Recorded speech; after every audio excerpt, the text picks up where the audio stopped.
Palakpakan naman natin. And again, it was nice to hear that Pinoy of the music and everyone was, you know, singing with it, dancing with it. Kasi nakaka-proud to be a Pinoy. Okay? So, saan po kayo nag-work, sir?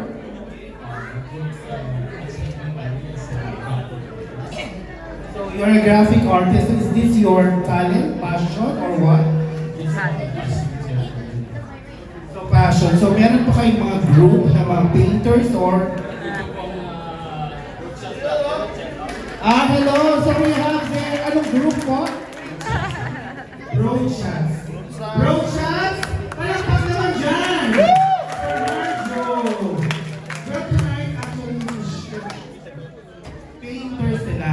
It's so happy to see various talents tonight. From hip-hop dancing, from puppet, now from a painter.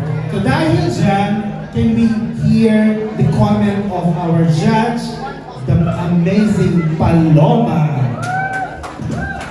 Kaya, magandang gabi po sa inyo lahat. Alam nyo, sabi nga nila, talagang mas madali po, sa totoo lang, mas madali ang maging isang contestant kaysa maging isang judge. Yun po ang totoo.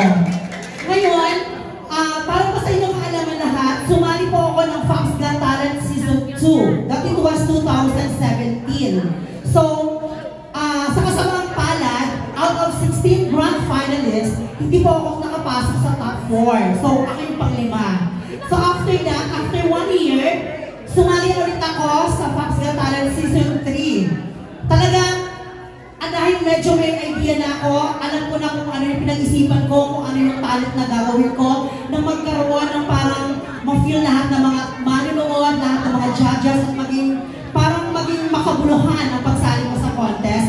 Sa kabutiang palad, ako ang itinanghal na Grand Champion.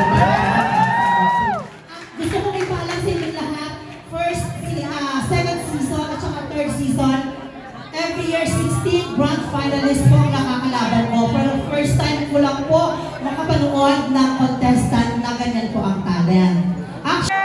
Kasi sa totoo lang, kahit manood kayo sa mga telebisyon o sa mga ganitong programa, bihira lang po kayo makapanood na kapag ang talent ay painting, ang music po ng gumagana ay yung sa sounds lang galing, diba?